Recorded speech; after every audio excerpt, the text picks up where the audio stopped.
राजस्थान के जोधपुर में 3 साला मासूम लड़की के साथ दरिंदगी का एक वहशियाना वाकया सामने आया है। खबर के मुताबिक लड़की मंदिर के बाहर अपनी मां के साथ सो रही थी, तभी मुलजिम मासूम लड़की को टॉफी दिलाने के बहाने बहला फुसलाकर वहां से ले गया और दरिंदगी की इंतहा करते हुए उसे अपनी हवस का शिकार बनाया। सुबह 6:30 बजे जब एक चारा बेचने वाली खातून वहां पहुंची तो उसने लड़की को बेहोशी की हालत में देखा। उसके जिस्म से खून निकल रहा था और उसके होंठ पर काटने के निशान थे। खातून ने उसकी इत्तला लोगों को दी। वाक़े की जानकारी मिलने के बाद पुलिस और FSL की टीम मौके पर पहुंची और उसने जब CCTV फुटेज का जायजा लिया तो देखा कि मुलजिम शख्स लड़की को गोद में ले जा रहा था। पुलिस ने बाद अज़ां इस सिलसिले में कार्रवाई करते हुए मुलजिम को गिरफ्तार कर लिया।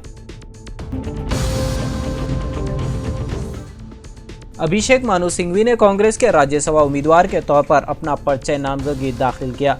इस मौके पर वज़ीर आला रेवंत रेड्डी, नायब वज़ीर आला मल्लू भट्टी विक्रमार्का, वुज़रा, MLAs, MLCs, MPs, पार्टी के रियासती उमूर की इंचार्ज दीपा दास मुंशी मौजूद थी।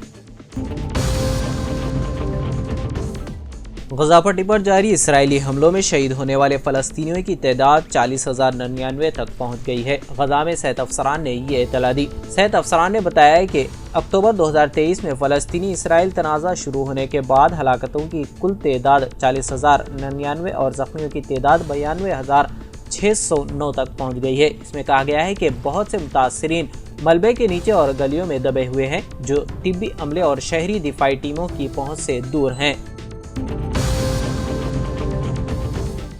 वज़ीर-ए-आज़म नरेंद्र मोदी ने आवाम को रक्षाबंधन की मुबारकबाद पेश की और ख्वाहिश की कि ये मुक़द्दस त्यौहार हर एक के रिश्तों में नई मिठास लाए और जिंदगी में खुशी, खुशहाली और अच्छी किस्मत लाए।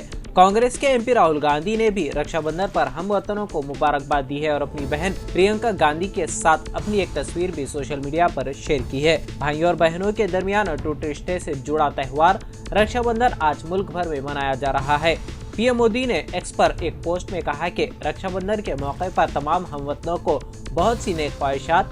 ये त्यौहार भाई और बहन के दरमियान बेपनाह मोहब्बत की अलामत है। ये मुक़द्दस त्यौहार आपके रिश्तों में नई मिठास और खुशी, खुशहाली और खुशकिस्मती लाए। रक्षाबंधन के मौके पर राहुल गांधी ने लिखा कि भाइयों और बहनों के दरमियान अटूट प्यार और प्यार का त्यौहार रक्षाबंधन पर तमाम हमवतनों को बहुत बहुत मुबारकबाद और नेक ख्वाहिशात। हिफाजत का ये धागा आपके मुक़द्दस रिश्ते को हमेशा मजबूत बनाए। जिले मंत्रियाल के 2 अलग अलग वाकयात में पीर की सुबह 3 अफराद की मौत वाक़ई हो गई। एक वाक़े में 2 अफराद की मौके पर ही मौत वाक़ई हो गई, जबकि एक शख्स जख्मी हो गया। काजीपेट मंडल के सोमागुड़म गांव में NH 363 पर दूध की वैन उलट गई। काजीपेट के sub inspector V Praveen Kumar के मुताबिक मरने वालों की शिनाख्त 22 साला N मल्लेश वैन के ड्राइवर और 17 साला B भद्रा के तौर पर हुई है, जो कि यौमिया उजरत कमाने वाला था। दोनों मंडावारी मंडल के रहने वाले थे। ये वाकया उस वक्त पेश आया जब वैन गांव के मदाफात में एक पुल से टकरा गई। एक और शख्स शंकर जो जख्मी हुआ है उसे करीमनगर के एक अस्पताल मुंतकिल किया गया। उसकी तिब्बी हालत मुस्तहकम बताई गई है। हादसे के वक्त तीनों मंडामारी से बेलमपल्ली जा रहे थे।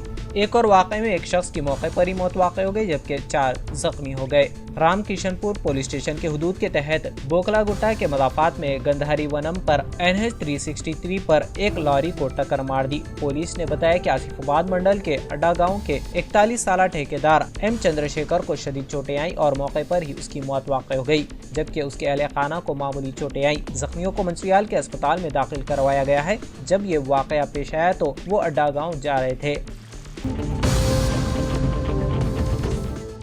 सुप्रीम कोर्ट ने मगरबी बंगाल के कोलकाता के RG car medical college and अस्पताल की पोस्ट ग्रेजुएट ट्रेनिंग डॉक्टर की मुबैना इस्मतदरी और कत्ल के मामले का असपुत नोट लिया और 20 अगस्त को इसकी समाप्त करेगी। Chief justice DY Chandrachud, justice JB Pardiwala और जस्टिस मनोज मिश्रा की बेंच 20 अगस्त 2024 को असपुत केस की समाप्त करेगी। 9 अगस्त 2024 को अस्पताल की ड्यूटी के दौरान एक खातून डॉक्टर के साथ मुबैना तौर पर एक शर्मनाक वाकया पेश आया। इस मामले पर पूरे मुल्क में जारी डॉक्टरों के एहतजाज के दौरान 14 अगस्त को नामालूम अफराद के हुजूम ने अस्पताल पर हमला कर दिया, जिससे अस्पताल के इमरजेंसी वार्ड को बड़े पैमाने पर नुकसान पहुंचा। पूरे मुल्क में डॉक्टरों की जानिब से डॉक्टर की इस्मतदरी और कत्ल केस के खिलाफ मुख्तलिफ मकामात पर एहतजाजी मुजाहरे जारी हैं। दरियासना कोलकाता हाई कोर्ट ने 13 अगस्त को सेंट्रल ब्यूरो ऑफ इन्वेस्टिगेशन को डॉक्टर के मुबैना कत्ल के मामले की तहकीकात करने की हिदायत दी थी। राज्यसभा के ज़िमनी इंतखाब में पार्टी उम्मीदवार के तौर पर अभिषेक मनु सिंघवी के नाम को मंजूरी दे दी गई। CLP का इजलास मुनक्किद हुआ जिसमें सिंघवी ने भी शिरकत की। इजलास में पार्टी की मरकजी क़यादत के फैसले पर मोहर साबित करते हुए एक करारदाद भी मंजूर की गई। वज़ीर आला रेवंत रेड्डी ने कांग्रेस हाईकमान से इजहार तशक्कुर किया जिसने तेलंगाना से राज्यसभा के ज़िमनी इंतखाब में सिंघवी को उम्मीदवार बनाने से मुताल्लिक़ हमारी तजवीज़ को फौरी तौर पर कबूल कर लिया। वज़ीर आला ने कहा कि रियासती तंजीम जदीद एक्ट 2014 के निफाज में कई कानूनी आईनी पेचीदगियां और रुकावटें सामने आई हैं। उन्होंने याद दिलाया कि साबिक़ वज़ीर आज़म डॉक्टर मनमोहन सिंह ने आंध्र प्रदेश की तकसीम के वक्त कई वादों की कानूनी जमानत दी थी, मगर गुज़िश्ता 10 बरसों के दौरान मरकजी हुकूमत इस एक्ट में किया गया एक भी वादे को पूरा नहीं किया। पार्लियामेंट और सुप्रीम कोर्ट में रियासत की तंजीम जदीद एक्ट से मरबूत मसाइल को मजबूत दलाइल के साथ पेश करने की जरूरत है। इस नुक्ता नज़र को मद्देनजर रखते हुए हमने पार्टी हाईकमान से दरख्वास्त की थी कि दस्तूरी और कानूनी माहिर अभिषेक मनु सिंघवी को तेलंगाना से राज्यसभा में रवाना किया जाए। मुझे उम्मीद है कि सिंघवी राज्यसभा में रियासती तंजीम जदीद एक्ट से मरबूत ज़ेर-ए-इल्तवा मसाइल को मजबूती के साथ पेश करेंगे। वज़ीर आला ने सिंघवी का पार्टी के MLA से तारुफ करवाया और MLAs ने इत्तेफाक आरा से सिंघवी को कामयाब करने का अहद किया। मार्केट में न जाने कितने नकली प्रोडक्ट फरोख्त किए जा रहे हैं। ताज़ा तौर पर नकली लहसुन का पर्दाफाश हुआ है। रियासत महाराष्ट्र के अकोला शहर के बिजोरिया नगर में नकली लहसुन बेचने का मामला सामने आया है।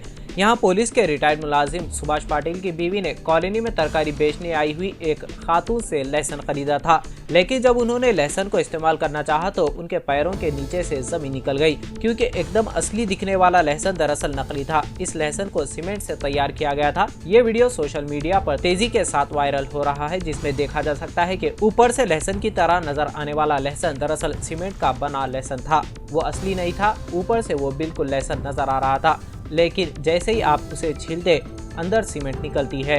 सुभाष पाटिल की बीवी के मुताबिक उन्होंने एक तरकारी बेचने वाली खातून से लहसुन खरीदा था, लेकिन जैसे वो लहसुन छीलने लगी तो उसकी कलियां अलग नहीं हो रही थी। उनका कहना था कि ये नकली लहसुन को पहचानना बहुत मुश्किल है।